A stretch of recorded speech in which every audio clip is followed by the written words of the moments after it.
either live by the gun or you die by the sword.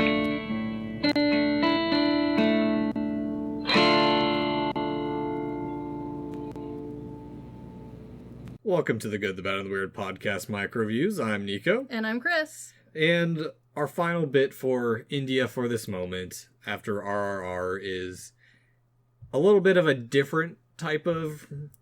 It's still action. Action, kind of rebellion movie. I would say a rebellion movie in several ways. Yeah, they literally scream "Long live the revolution." Yeah, we're kind of breaking tradition. We're doing last year's movie Jigra. Yes, very exciting, very action, very thriller, and very different than what we normally pick for, like, honestly, because RRR, don't be wrong, fun, exciting, actiony, but fun is like the number one like descriptor of it. This movie, I would argue, not fun. Sad action, but sad and action are like the two key defining features. Yeah, the two female-led Indian movies we did, like Pagliat, are both kind of sad movies to begin with. Yeah, that might be our problem. Yeah, well, and also we don't do a whole lot of research. We just kind of like, oh, this plot seems interesting enough, and let's do that. And also, like, can we watch it? This one's currently on Netflix, which does help a lot, because getting a hold of some movies from overseas is proving to be difficult. India's getting easier streaming-wise, but, like, from what I know, when COVID happened, their physical media industry just completely died. Which sucks, because, like, I am now obsessed with this main actress. She was phenomenal. I loved watching her, Alia Bhatt. She's in several other things, and... RRR. Also that one. But also, like, the lists that she was in and, like, the descriptions from people's interviews with her and the Forbes lists that she's on, I want to watch more of her movies. And unfortunately, getting a hold of them seems like I'm going to have kind of a hard time. Yeah. So, to go over the cast and crew of Jigra, it's written by Vasan Bala and Debashish Iregbam. I do apologize. We'll get close, I guess. Directed by Bala, starring Alia Bhatt as Satyabhama Anand. Don't worry about it, because there's only one main character, and it's her. Sikandir Kaur, who I didn't get his character name at all. Honestly, a lot of these people, I have no idea what their character name is, because they don't really talk to each other a whole lot in this movie. Nope. As well as Vedeng Reina as Ankur Anand, who we found out is in an Indian retelling of the Archies, the comic book strip. Yeah. Didn't know that was a movie. Definitely gonna have to hunt that down now. Yeah. He also sang several of the songs for this movie, so that was an interesting thing to find out. Yeah, we see that quite a bit. We do. This movie has a lot of music, and it ranges from very ballad to really good. Yeah. But Jigra is about a brother who is falsely imprisoned to take the rap for his cousin and gets sentenced to death, and it's up to his sister to go save him from prison. Break his ass out of jail. Yeah. And the way they write it, the way that way they storytell this one is, despite this being an over-the-top action and very fantasy as far as in, like, oh, it's a jailbreak sort of thing, everything's written fairly believably, like, even for an over-the-top, drama sort of movie. You feel like all the connections that she makes along the way to saving her brother feel kind of genuine, like she truly would bump into all of these people.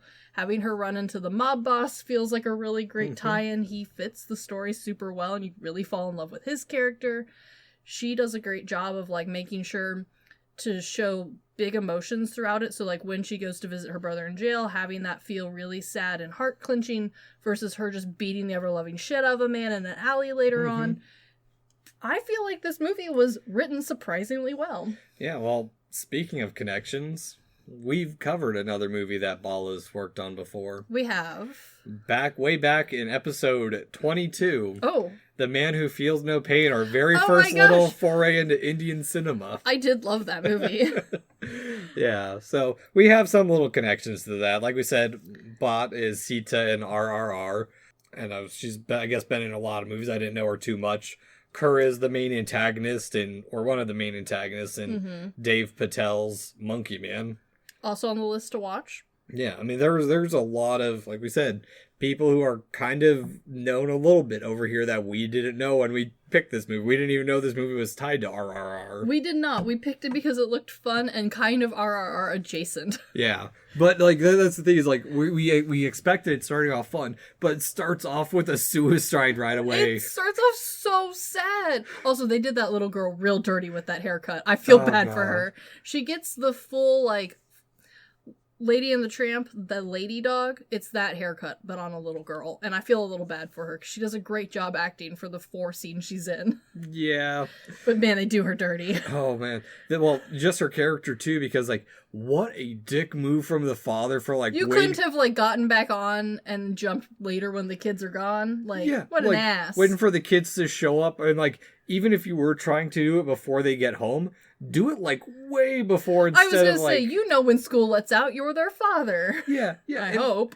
Like, it's supposed to be, like, the scene of, like, her protecting her brother. She starts off by saying, if anyone beats you up, let me know, and I'll take care of it and for I love you. the little fake bow and arrow, like the kitty playset bow and arrow she's, like, lugging around with her. Mm-hmm. And I think there's also a kitty gun strapped to her bag. This child was meant to be a gangster from day one. Yeah. But, like, that's something that they don't ever, like... really developed throughout the movie, because it's just said that like one time and then like she beats him in basketball despite like she is short as shit. I didn't realize like how short she was. The actress is barely 5. Yeah, she's like not even 5'1". No. Yeah. She is very short compared to all of the male leads who are much more average height. Yeah, but it was interesting like just seeing them try and build that, but like they do a good job of like making her feel protective, but we never get like that scene of like her being a badass, actually like protecting her brother from like bullies or fighting them. Like, but I kind of like it because the excuses they give later for her like being as feisty or as fight ready as she is, with the exception of the gun training, which I do have questions on how she is such a good shot when it's supposedly she's never done this before. She's only been there like 2 months. Yeah. So not sure about the whole gun accuracy thing, but like for the fighting, I like that she talks about how like because she had such a rough childhood, she got kicked out of karate because she wouldn't fight fair. She like feels like the world's not fair, so she like handles everything that way. And I think it works. I think it translates well throughout the whole movie. Well, actually that's a good point to bring up, because it seems like everything is against her. Like even when like her uncle tells her we're family after all earlier on in the movie. Her uncle's an ass. She's still treated more of like a servant or an employee than her brother is. Yeah, her brother has like his own wing of the house, kind of like it seems a bit like maybe above the garage sort of situation. Yeah, but still a loft. We don't even see where she sleeps. Mm-mm. And she and I don't think it's a have to, but I think it's a have to and like a it's expected. And then they're surprised when you wear your uniform. It's like, you employ me. Yeah. Like, why wouldn't I be wearing my uniform? No, exactly. And then, like, on top of that, like, she is forced into this family... Well, and that's the thing they do a couple things with, too. One, she's forced into the family business while her brother's allowed to kind of pursue his own interests. Which seems to be kind of DJing? Computer programming. He develops, like, some simple, supposedly, like, simple enough, but... more easily usable interface for the smaller guys for like shipping and store management or something. Good for him. Yeah, but like she also has to deal with their family has something to do with like bridal arrangements and weddings, which is a big deal. I can see making a lot of money, and she seems to be the one mostly running that business. Well, keeping the men from running off with other women that they've knocked up because they're having to deal with arranged marriages. Kind of her having to force people into situations that she's also kind of been forced into. And on top of that, like, while her brother isn't a complete bum, it definitely kind of seems that, like, she's the one actually doing all of the work in the family. And just, like, her uncle and his son are taking all the credit for the ones doing it. Because every time her uncle says, like, oh, don't worry, I've got it, he then turns to her and goes, book a flight for me. Yeah. And it's like, I kind of figured you'd do that since you said you got this, but okay. Yeah, he's got the connections, but she's got to do the work. Yeah. But all of that, like, little detail, I think, does add up to her character later on, because this movie's kind of long. Yeah, it's so 2.5 hours. Yeah, I'm kind of good without the more background description of her life. I feel like what we get is more than enough to satisfy most of my curiosity. The gun one being the only exception. I feel a lot of like the planning and once the brother gets in prison could have been like cut because it's very slow for what it is. Yeah, and okay, we've already talked a little bit about it. The music in this ranges from pretty cool house techno beat stuff to like keep the action feeling fresh and like moving to full ballads. Mm-hmm. And don't get me wrong, I think that both have a place. I get that this is a Hindi film and it's kind of the thing, you know, like to have the big motions and the music and all that. I do think we could have maybe cut both music down just a little bit. There's a lot of like slow-mo scenes in both directions that could have probably gone. Yeah. And we could have brought this down to like 2 hours, which would have been better. 2.5 was a lot. Yeah, especially that like last slog, which that's the unfortunate thing is because that's when like the action picks up and it's like you're kind of done with this movie already by that point. Which sucks too because I kind of liked the twists and turns that this movie has. You think that you know the plan for how you're going to get them out and then it doesn't work out and then you think you know the plan that's going to work to get them out and that one also falls through. Which I wonder if that's like supposed to be a little bit of comedy that they're working independent of each other, but I don't think it's supposed to be comedy. But I don't think it's supposed to be necessarily comedy, just so much as like a really great way of like having these interesting twists and turns. But unfortunately, the twists and turns happen so late in the movie that by the time you get to it, you kind of need a snack break and you're tired. Yeah. So I feel like maybe if we'd like mushed everything a little farther forward, we could have maybe gone around that a little. Yeah. And I do want to talk about the fake country that the brother gets caught in. Hanxi Dao, which is totally not China. Definitely not. Or, honestly, a few other countries that could have been it, seeing as they went to do the whole, like, oh, it's this very rich, very prosperous, and the only part of the country we see is the jail and... like a club. And a club. Yeah. And so, like, could be technically anywhere, but it does feel a little pointed. Yeah. Just a little bit. But I think also... as far as, like, this movie is very lightly political. Yeah. As far as, like, it's clearly favoring not just killing people, like, clearly has something to say about the jail policy in countries in general. Yeah, with, like, not an actual trial of evidence. It's just kind of guilty sentence done. And then also the clear beratement of the lawyer system that is put in place to supposedly help, but clearly is just there to make money and not do anything, and dirty cops. Well, even then, that's like where the brother side of the story I don't really care for as much, because like while he's in prison, he's like, he stands up for justice, and that's why he's in with the guys that are with him, because the one Indian cop that we ever have to deal with is corrupt and against them. And don't get me wrong, like, I think the, like, overarching portion of his story works. I just feel like the, like, details of his life, that whole portion could have just been pared down to her interactions with him. And we would have had the same movie, unfortunately. And it's not necessarily done to, like, bad acting or anything. It's just, like, we don't need to be shown his strife in prison. It kind of deviates from her struggles. It's more it splits the movie into basically two movies in their own right, and they don't really like, we don't have that like real build up between the two, because it's like going back and forth, and it's hard to kind of keep up with. Okay, well, they're planning this, and even when they do get out, like it'd be more interesting to have it reveal that, oh, he tried to escape and now he's caught. That would have been much better, especially because there's so much happening and we are truly more focused on her than on the brother in jail. There's like a whole gang that he forms in jail. They're like ready to die for each other. We barely see any connection, or honestly, I don't even know any of their names. There's like a whole plot twist where one of them's dating one of the guards. Yeah. It feels like almost two movies that kind of got merged together. And honestly, kind of would have been cool if this had been two movies where we got her telling and his telling. Yeah. That could have been really cool. But yeah, they squished them together, and I kind of see why, but I didn't need it.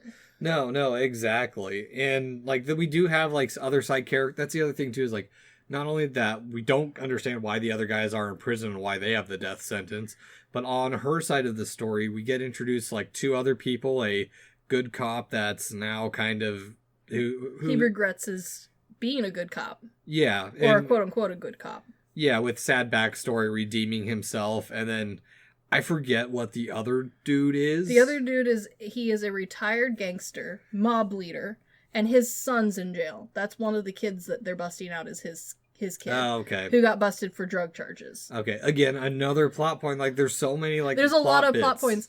And here's the thing. The three characters we are actually interested in because the movie spends the most time with them and gives us the most compelling background is our young main protagonist, the mob boss dad, and this retired cop, because they're the most interesting. We get the most dialogue with them. Their deaths and action feel the most impactful.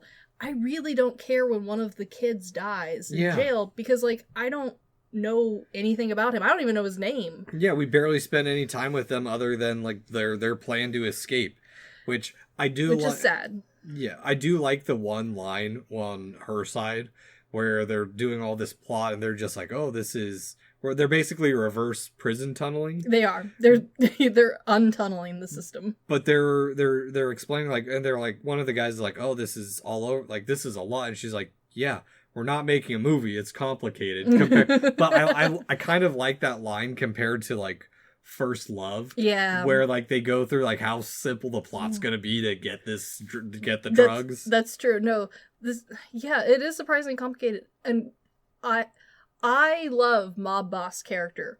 When she runs into him and him becoming part of the story, that character, to me, was one of the most fun in this movie. And I'm really glad we did spend more of our time with him than with the boys.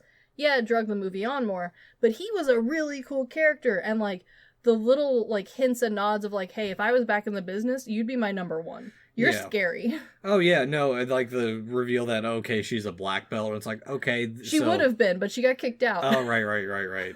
Yeah, and just also, like, their camaraderie where it could have been a romance, but I'm glad they didn't go into that. No, it feels very naturally almost like proper father-daughter in several instances where, like, he's not really a good guy. She's also not. Like, she would have fit into the crime world very well. Oh, yeah. And then the retired cop being kind of their conscience in a lot of ways, being like, we need to break them out. I agree, this is a bad system, but also, we can't just have a lot of prisoners running around on the streets. But what do they do? Because the timeline gets really weird with 2 days to go. They just let the prisoners run free. Yeah, they just straight up, it's all this, that's the other thing too, is like, they spend all this time with planning on both sides. And they both mess each other up. And they just resort to, like, the stupidest of plots of, like, okay, well, we're just gonna bomb a hole in this building. Which, okay, in the movie's, like, writing defense, I do like the way they handle this one compared to other Prison Break movies where, like, the prison is this inescapable Pintrin, like, fortress. This one feels like normal prison, and it just happens to be on an island that is generator-based, which makes sense to me. Like, this feels like a logical, more realistic, like, fake country that's on an island. Of course they have generators. I'm sure the electricity's not very reliable here. Like, this makes sense. Them also then, like, planning to take out the backup, like, having backup generators, planning to take them out. The only part that, like, doesn't make a ton of sense is, honestly, once she actually gets in the jail, because her gun skills in jail are surprisingly good. Yeah. And, sure, some of the stuff she's shooting from 2 feet away, and I hope you can't miss with the canister rifle, but, like... Well, I think part of it is it tries to build up this tension for 2 hours, and the tension just gets, like, thrown out the window of, like... True. The heist meant nothing, like... Well, and okay, here's my one last gripe, because let's be honest, I had a lot of fun watching this movie. I had a great time. My only like true like gripe was how long it was. But then we get to the end.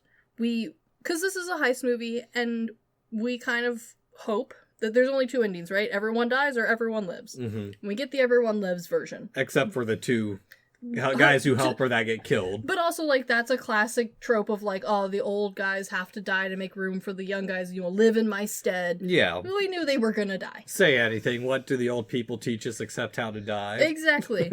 And so, like, we get the everyone lives version. And instead of going back and confronting her shitty uncle and her shitty cousin and be like, what the fucking hell's wrong with you assholes? She goes back to her childhood home? I don't...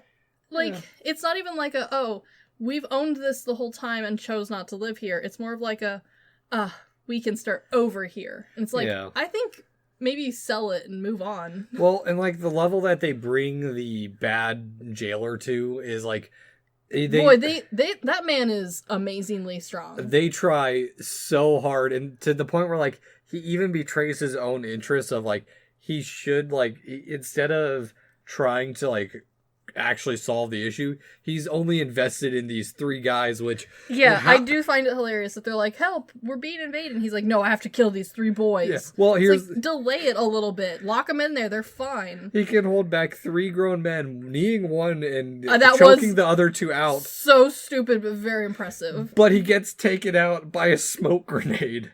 To the back of the skull. No, to his back. It's not even to the back of the skull. It's it is to his back of the skull, because the next scene, he's got an ice pack on his head. Oh.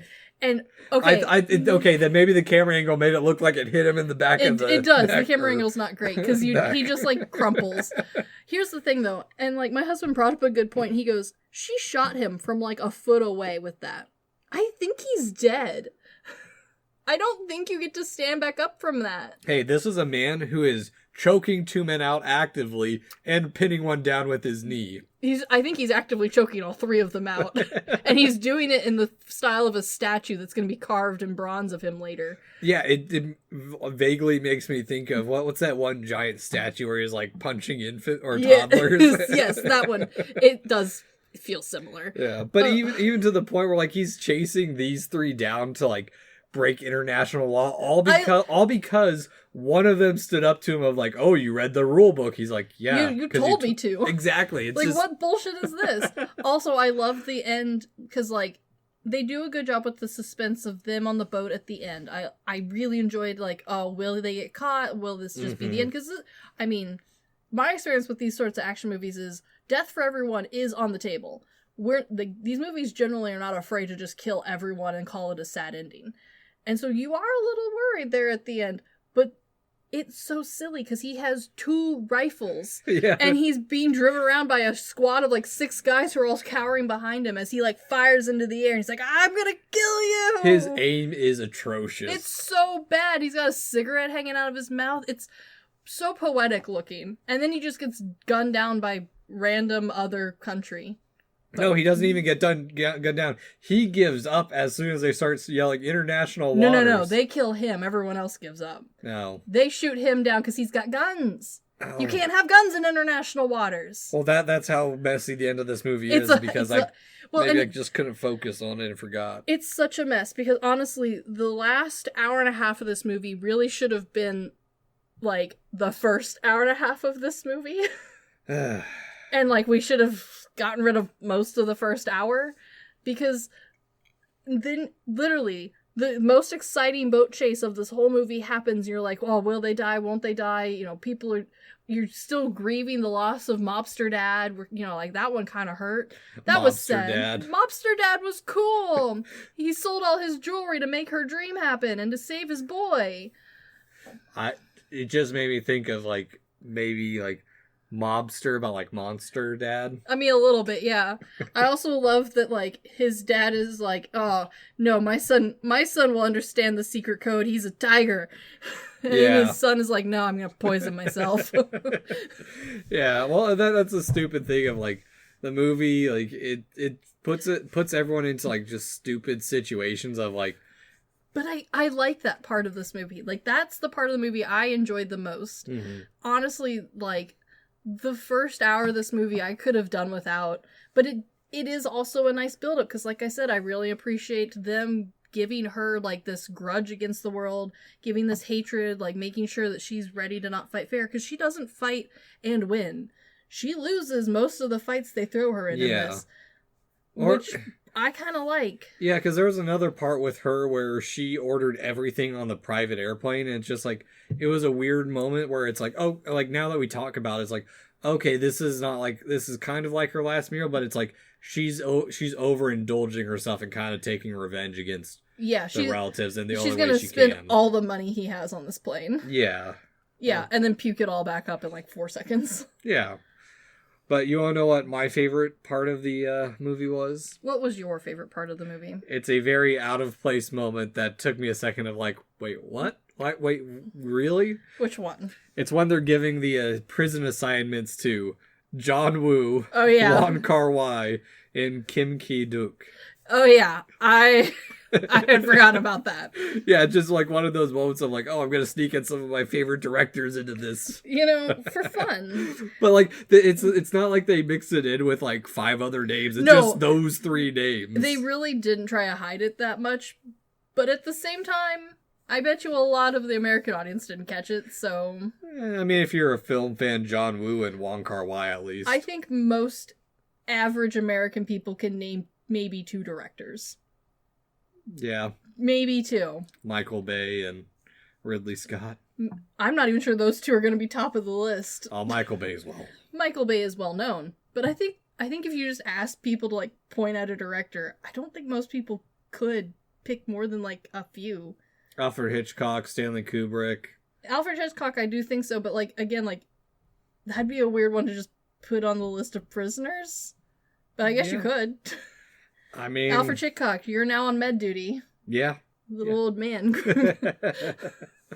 Yeah. So, Chris, rent by streamer declined that we ever watched Jigra despite having an audio recording of us watching it. I say rent. This was a really fun movie. Yes, it was long, but I had a really good time. Like I said, the action was really fun. Despite it being a 2.5 hour long movie, the action's really good. The pacing's pretty good. I enjoyed this one. Yeah, I say stream if you're interested. I think the biggest selling point of this movie is it attempts to make a strong female character by having her, by not fully having her this strong kick-ass woman, but more so by the way she's a strong person is because she's intelligent and loving. Definitely. And also willing to fight very dirty. Mm-hmm. Which, yeah, no, I liked all of those things about her. She was very compelling. Yeah, no, actually, real quick, going back to that fighting dirty, that's actually that's something I really appreciate now that we're talking about it, because that's the issue that I think a lot of people have with these quote-unquote strong female leads, where they're taking out these big 6'8" Russian mobsters, and they're 5 foot like she is. Yeah, the only reason she wins against the cop is because she fights dirty. Yeah. Yeah, but No. also she's essentially breaking into jail and becoming a mobster overnight. Fighting dirty feels right. Yeah, and faking Doctors Without Borders to get away. Yeah, boy, she really breaks every rule to do this. But you know what? She got her brother home, so good for her. Yeah. And with that, that's the end of our another little foray into Indian cinema. It was a lot of fun. Yeah, I do enjoy when we dive into this. It is difficult because a lot of these movies are 2.5 hour, 3 hour ordeals. Yeah, and I also just don't know where to start with most of them. I'm very excited I now have an actress that I can, like, rabbit hole down, because I really enjoyed her in this one. Yeah. No, and after this, we are going on a different kind of journey ourselves. We're going back in time to our childhood, to some iconic movies from ours and just a little bit younger than us. Very true. So I'm looking forward to that, and it's a whole rabbit hole to bring us to the end of this season. So. Very true, very true. But anywho, this has been The Good, the Bad, the Weird Microviews. Thanks for listening. Peace.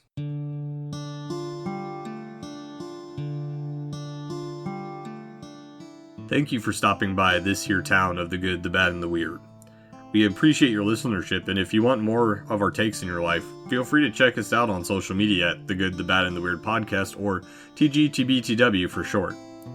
As well, if we missed a fact, your favorite part of a movie, or just have a suggestion and want to reach out and say howdy, feel free to email us at tgtbtwpodcast@gmail.com. And feel free to join our Discord at The Good, the Bad, and the Weird Podcast, where we talk about movies, just share random banter here and there.